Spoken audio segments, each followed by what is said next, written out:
Squatters, salutation. We're back with another one.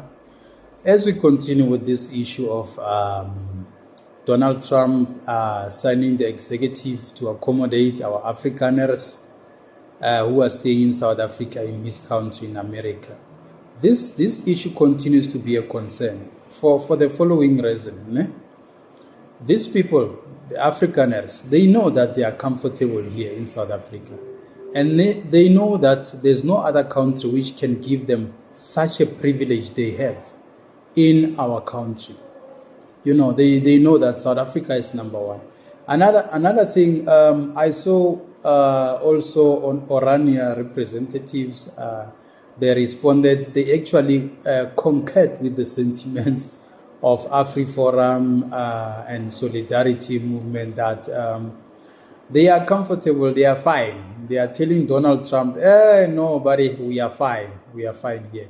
They are fine because they continue to be the beneficiary of the privilege that they have in our country.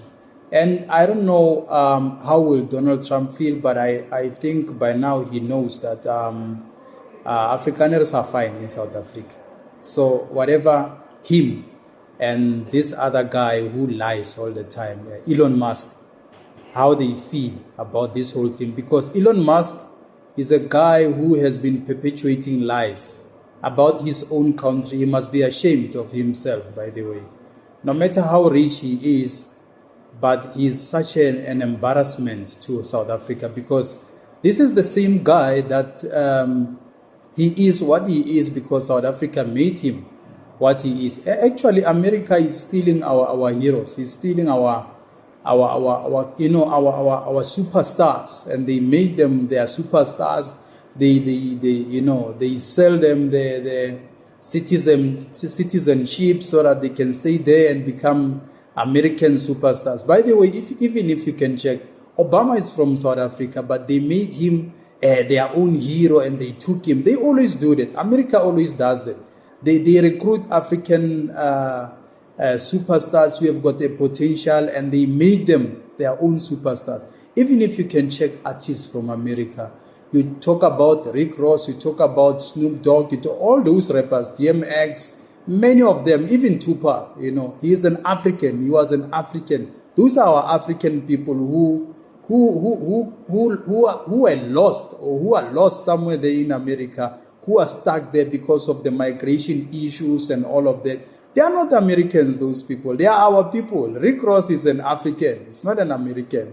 He is our guy, by the way. So you look at the talent, and they continue to take our superstars because Africa is vulnerable. Africa has got a weak rand, a weak currency whatsoever. That is why they need to create this BRICS currency that will counter a dollar and all of that. I don't know how successful will that be, but I think America will fight because they want dollar to be used as a currency for international market and all of. They like to dominate, by the way, and it is worrisome when it comes to Afrikaners declining Donald Trump's offer, because they are showing him that, hey, listen, we are fine here. So those people who were perpetuating lies, like Elon Musk and all of those people, they must be ashamed of what they are doing. They must be ashamed of what they did. And I think the world is watching now, actually, how deceiving those people are.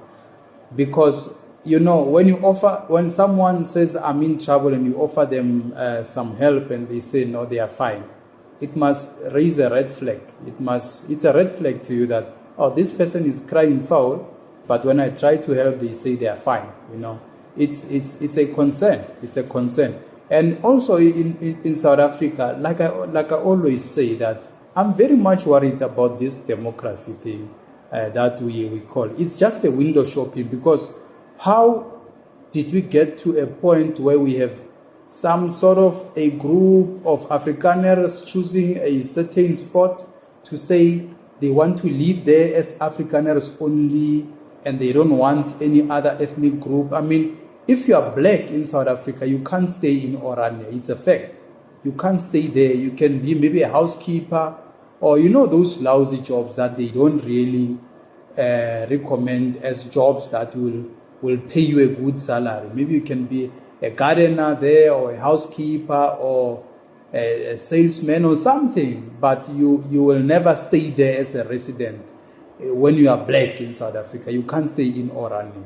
But yet they continue to tell us that this is democracy and all of that. And they do that in the name of saying they want to preserve their culture and all of. Who told them that for them to preserve their culture, they have to be isolated, to isolate themselves and stay somewhere there in the bushes, so that what is it that they are doing that they are hiding from us as black South Africans? Why can't we stay with them?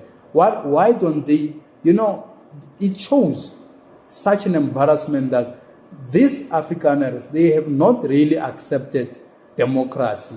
For after many years, more than 3 decades, they still have not accepted that we are in a democratic dispensation. And this is a worrisome, because for them to isolate themselves, it means they are going to continue to teach their kids that black people are less of human, and black people must be treated this way.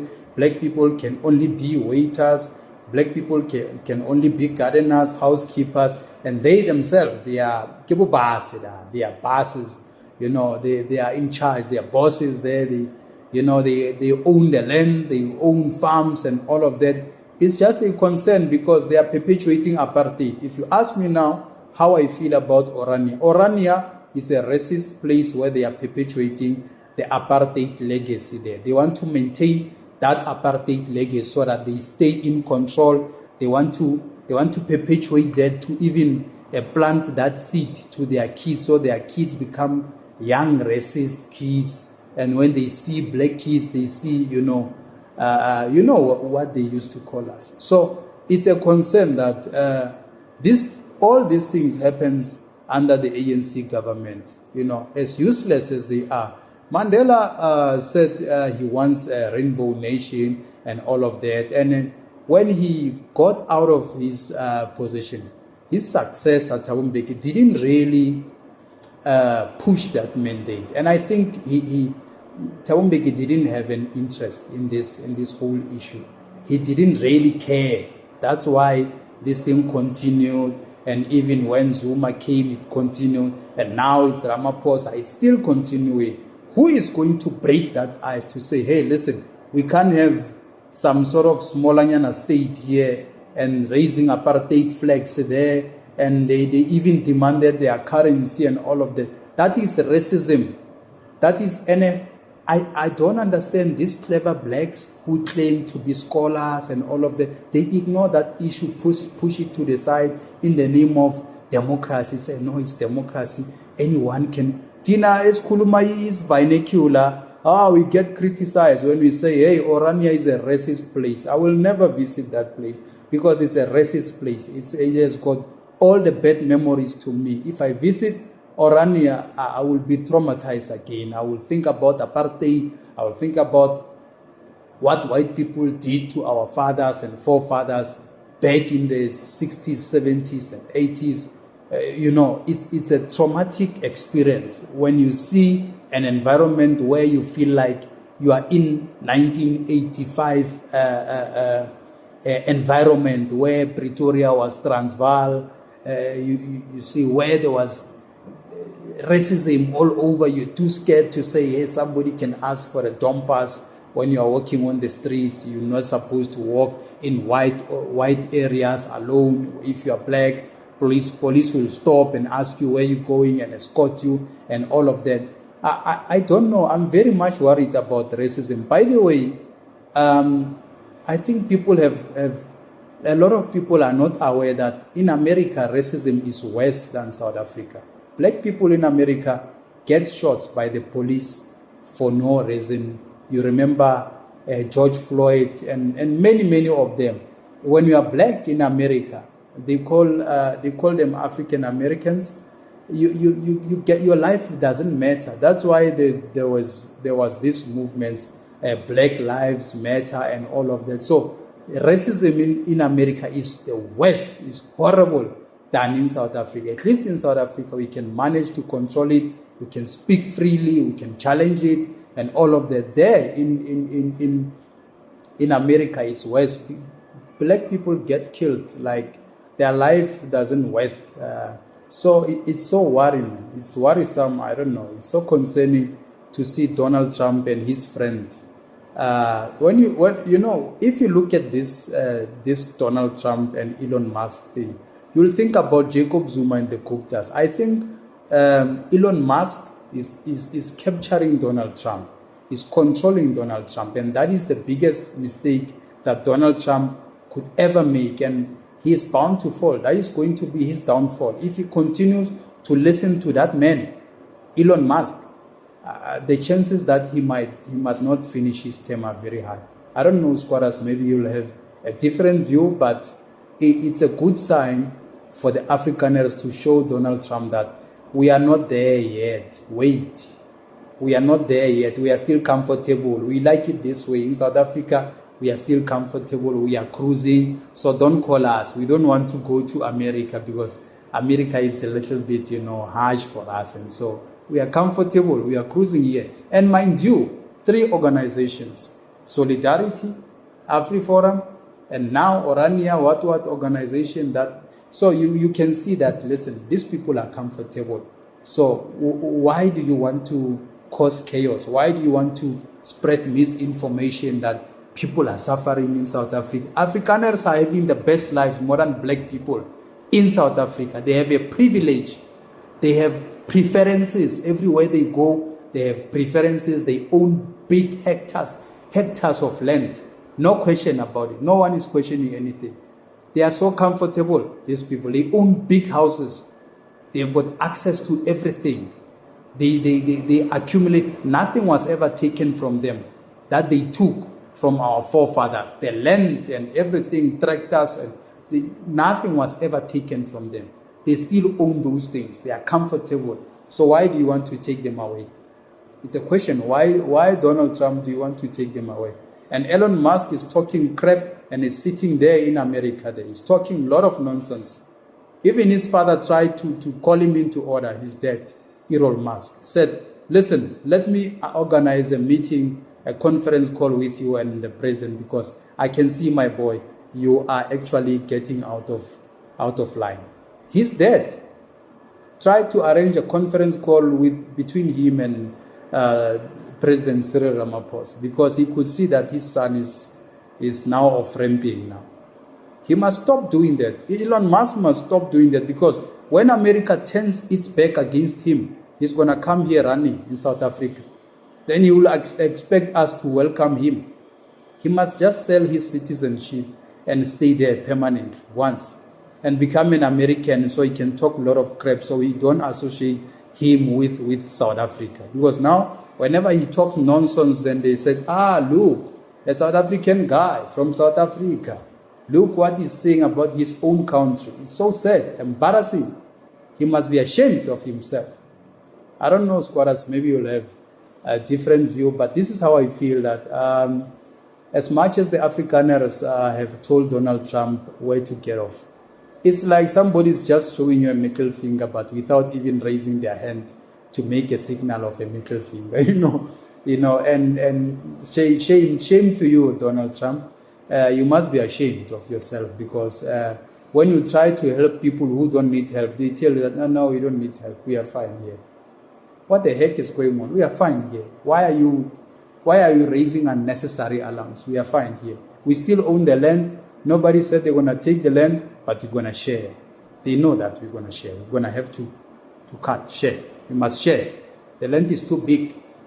We're going to share. That one is clear anyway. So I want to commit that if Cyril Ramaphosa handles this land issue accordingly, he doesn't, if he's not bluffing, if he means what he's saying, and we will see change and everything, the next election, I will definitely put my cross on the ANC. I can promise that. Because the land issue carries all our issues. If the land issue can be resolved, I will vote for ANC. I promise that one, they'll get my vote. Sure. If they sort out the land issue, other things I can just say, yeah, let's just tolerate them. ANC is rotten, but at least they must give us land. We need land. We need to do things, We need to do things. And we need to feel what Afrikaners feel when they wake up in their own farmers and looking at their cows, looking at their maize, agriculture, everything. We need to venture into those things because those are economic businesses that sustains the economy. So if you are in agriculture, livestock, and all of that, commercial buildings and all of that, then you are in real business, not selling tomatoes on the corner. We are tired of selling tomatoes, onions, bananas on the corner, on the street corner, selling cool times and all of that. Those are not businesses. Those are just for survivors. I don't know, Squatters, your opinion. Part 2 of Afrikaners refusing an offer, which was an executive order that was signed by Donald Trump. They embarrassed Donald Trump. He must really be ashamed of himself. And our Elon Musk, these two gentlemen must really be ashamed of themselves. They are misleading. Thank you, Squatters, for watching my content. Continue to subscribe. Those who have not subscribed, it's free, guys, to subscribe. You don't pay, you just subscribe and click that notification bell when I drop the content. You happen to be the first to click and watch. Let's share. Each one, teach one. Sharp.